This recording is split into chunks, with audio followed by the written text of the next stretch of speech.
The Prime Minister and his cabinet ministers will be making their way to Montreal this weekend. Justin Trudeau will chair the cabinet retreat starting Sunday. It's yet another chance for Liberals to hash out their playbook for 2024 and refocus after a challenging year with a cost of living crisis and conflict overseas testing Trudeau's own caucus. So, could this be the political reset the Liberals need before Parliament returns? Time to check the political pulse. I'm joined by Greg McEachran, former Liberal ministerial staffer and now at CAN Strategies.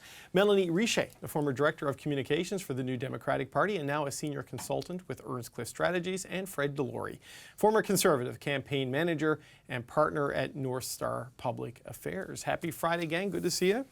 Greg, let's talk about what's going to kind of start late on Sunday and roll into Tuesday. I mean, how meaningful, how important is this cabinet retreat for the government?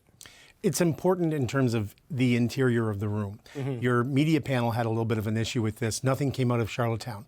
I was there. There was no expectation for that because what they should be doing in that room is building on what they want to be talking about when people are probably paying more attention outside of January when Parliament returns. What I'm hoping that they're hearing, and what I was kind of hoping to see at the end of the year, in the end of the year interviews, was some acknowledgement, a better way of showing Canadians that they're listening, that they're hearing the pain. The old Bill Clinton, I feel your pain. Yep. And, you know, there's been some conversations about how when you tell somebody from the federal government that times are bad, they will respond with a talking point about reducing child poverty, which is huge, which is great, but you need to acknowledge what you just heard. Right. And there are a lot of Liberal MPs that do that job week in, week out, tell, you know, their colleagues, tell the Prime Minister, tell cabinet ministers, acknowledge that they're doing their job, for example. So that's what I'm hoping they're hearing in that room. Yeah, to your earlier point, it was either Paul Wells or Susan Delacourt who said that, you know, not a lot of announcements came out of Charlottetown, Mel, but a direction was set. And then you saw a bunch of activity on the housing file. What are you watching for coming kind of out of Montreal? Right, the same kind of thing. We're looking for more than just a narrative, a message coming out of it, but also an acknowledgement that, hey, we hear you, times are tough. Unfortunately, I think we haven't really seen that. We were expecting to see it, you know, going into the holidays and coming out, and the stories that we've seen kind of come out of the Liberal benches so far haven't been that. I think of the story that we saw about Toronto Liberal MPs, you know, being upset with Mayor Chow, and that to me signals that you're still complaining instead of doing something about it. So it'll be interesting to see what we see coming out of this cabinet retreat.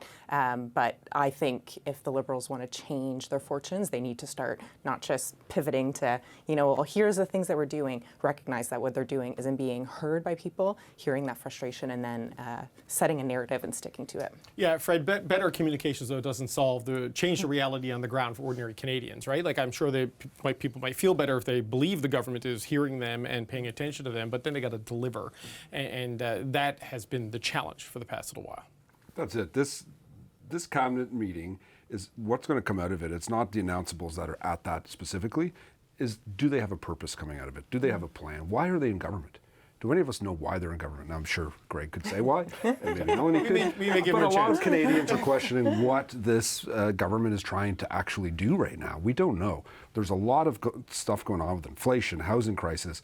And they're doing these little piecemeal things, but what is the overall overarching narrative that they're going to push out? So I think this cabinet retreat should be an opportunity, and it's not like all these cabinet ministers are going to sit there and come up with the plan. The plan should be delivered to them from the Prime Minister and his team. They need to say, this is the narrative, this is your marching orders, this is what we're going to be talking about for the next year, this is what we're going to be pounding on. And if they do that, they might have a chance in the next election. Greg, do you think that's what we're going to see? Is that your assessment of where it may go, or what's your sense? Because I know the argument right now on why Justin Trudeau is going to stay and run for a fourth term wants to stop the rolling back of the things that they've implemented. That's an argument for why he wants to stay. The argument needs to be to Canadians as to why they should believe he wants to stay, right? Does this all start the week? To your question about, you know, will we see it? You know, there are some things that we're probably going to talk about on this panel where there are still some issues around communication. But if you do go back to, there was the cabinet retreat in Charlottetown in August, then they did a caucus retreat. There will be a caucus retreat later in the week. Yep. From that caucus retreat, that's where you started seeing the housing announcements start. And they kept with that. They kept the first one was in London, Ontario. And right? Fred, you know, frequently makes a good point about having a narrative and stick to it. And on that one, they've done well. There's a little thing that's happened in the last month, and when I'm going to talk about polls, I want apples to apples. So if I look at nanos from the end of November till now, there has been a slow uptick. So that big wide spread that we saw at the end of November is now 10 or 11 points. Yeah. Why is that? I would hope that if I was a member of cabinet, I'd be told why we are closing the gap. What did we do right? Okay, let's get some of the issues and let's talk a little bit about, because this is related to housing. You picked this for what you consider to be a bad play this week, and that's what Pierre Poilievre has done with Quebec mayors. What's your assessment of that? So the leader of the Conservatives picked a fight with, it started off with the mayor of Montreal and the mayor of Quebec. Mayor of Montreal, okay, Conservatives don't have great chances there. Mayor of Quebec, it's a heck of a lot different. The issue is what Pierre Poilievre picked on, he is wrong. You know, if Canada is broken, so are your facts. He is accusing the mayors of getting money directly from the federal government. That doesn't happen in Quebec. There is provincial legislation that prevents that. And as a result, we in the rest of Canada have no idea what's gone on in the last 24 hours in Quebec, but this has been a massive issue. The mayor of Montreal hit back and said, you know, common sense starts with understanding how, you know, financial arrangements between governments work. And he's got this wrong.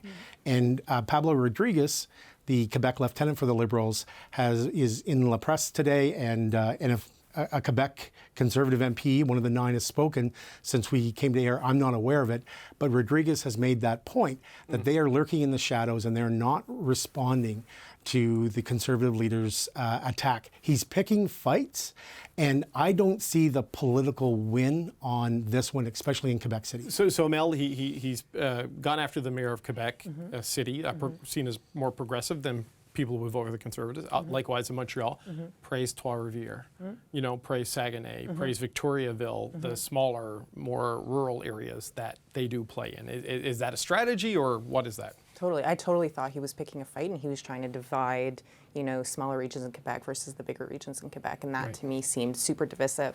As for how it relates to what's his play there, I don't think that's a punch to the Liberals. I don't think that's a punch to the NDP. I think that's a punch to the Bloc Québécois. I think they are trying to see if the Bloc is going to, you know, join them in that fight or join them in what he's trying to say, especially as it relates to those regions that you've mentioned. So I thought that was interesting, and what I'm going to be looking forward is how Yves-François Blanchet and other, you know, Bloc MPs respond to what Pierre Poilievre says. If he, you know, says you have no idea how it works here, butt out, or if they find that message is resonating in much of the regions that they represent. Right, Fred. The headlines have been more about him calling people incompetent than about the point he's making about housing, right? And you tried to break through in Quebec for Aaron O'Toole last time around, and it's tough for Conservatives. How does this help? Does this hurt? What's your sense? Well, it comes down to Quebec is a regional province where they have many different regions. Yep. And going against the mayor of Montreal, where Conservatives cannot win and can never even compete, isn't a bad thing. Now, Quebec City is a different area where we do well in that area. At the end of the day, we are seeing Poilievre communicate in a very aggressive tone in Quebec, something that no conservative leader has done in quite some time. Maybe Brian Mulroney was the last, which was the last time we had a major breakthrough in that province. We're seeing right now, Poilievre is leading in every single province in this country except for Quebec. And I think with his tone and what he's doing, if you look in these regions and the messaging he's hitting, he's not, you know, he may slag on the mayors, but he's talking about a housing issue that resonates with people. Peter MacKay predicted at the last convention that we may win 58 seats in Quebec. I wouldn't dismiss that as a laugh, where he's built up a lot in the rest of Canada. Maybe Quebec's the last fortress he's trying to break through. Does that kind of aggressive messaging, do you think that would play in Quebec? Do you think that resonates with people in a way that the more, the more accommodating and softer rhetoric If you look like a strong leader and you're communicating very well in their language, he speaks very good French. His wife is a Quebecer. He knows the issues, and if he's speaking on that, he could have a breakthrough there.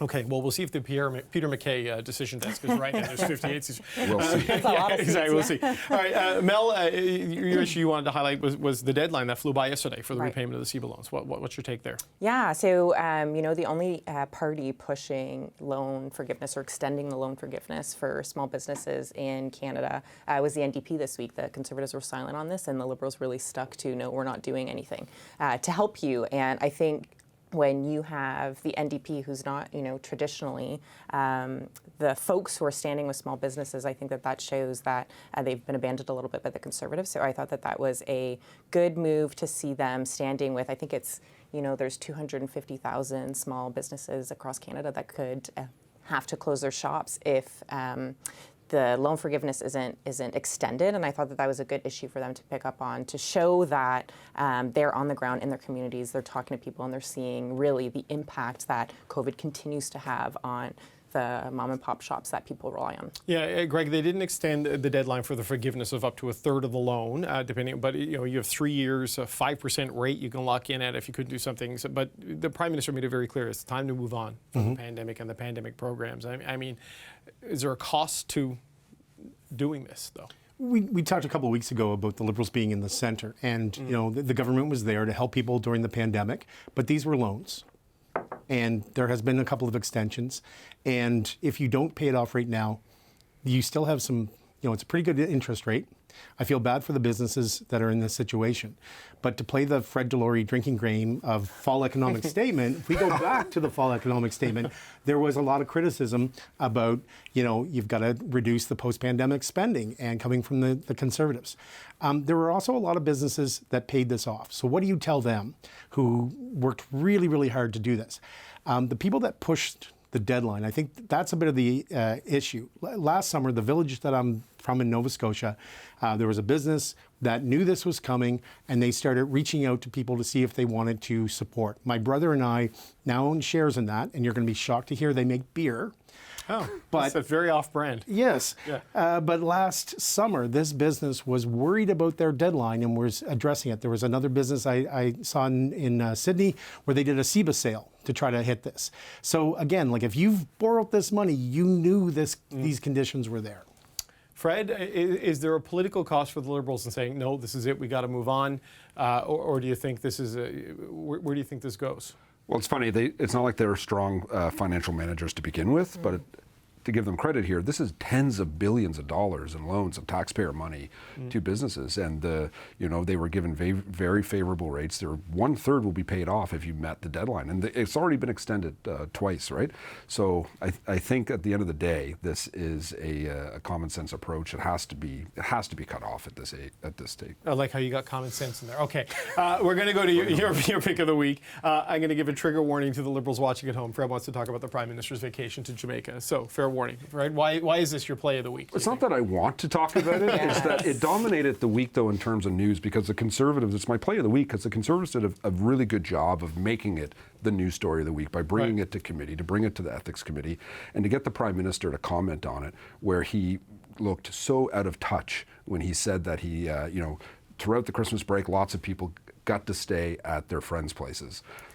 I don't have a lot of friends that own villas in the tropics that charge $9,000-$10,000 a night.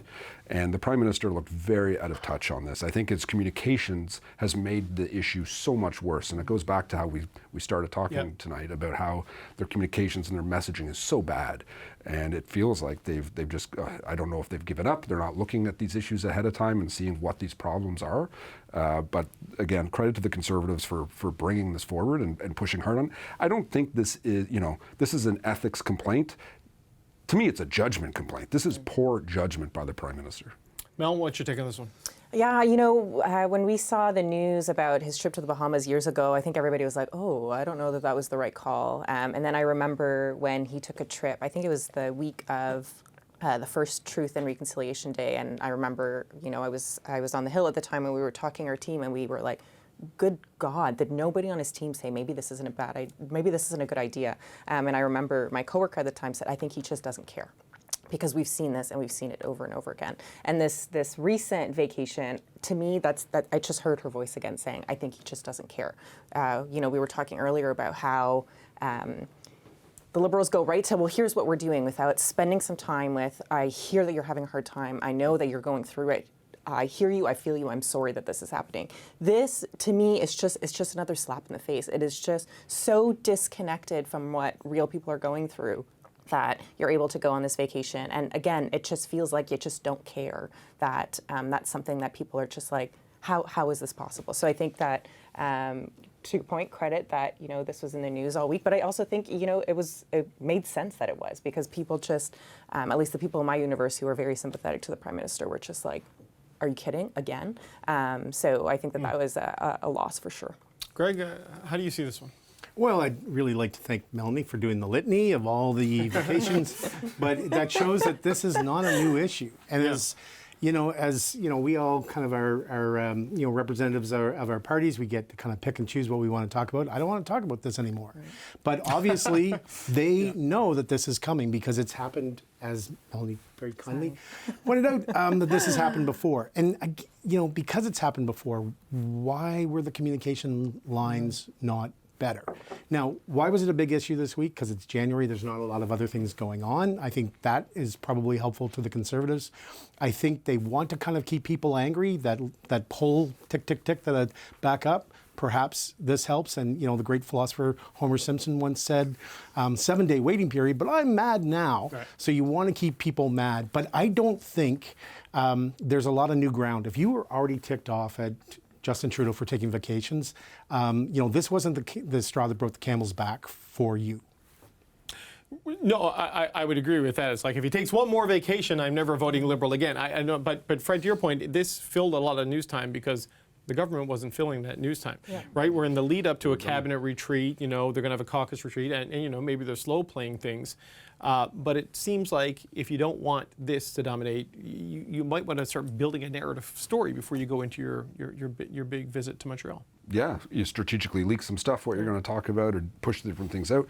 We talked before about how at the end of December, the Liberals seemed to be catching their feet. They seemed to be pushing out some messages and doing some stuff. They've disappeared since then. They've gone AWOL. Poilievre is still out there doing stuff. He's put out a lot of different videos on different issues and getting lots of attention. He hasn't stopped. Now maybe they, maybe recorded stuff in one day and push it out over, just like Jugmeat has done. We've seen lots of videos coming out and messaging they're pushing. The Liberals, they're in government, they're in power, and they're the quietest party right now. Okay, 10 seconds. Real quick. I think you're right that, if people weren't voting for him, this isn't going to change a thing, but it just paints a narrative.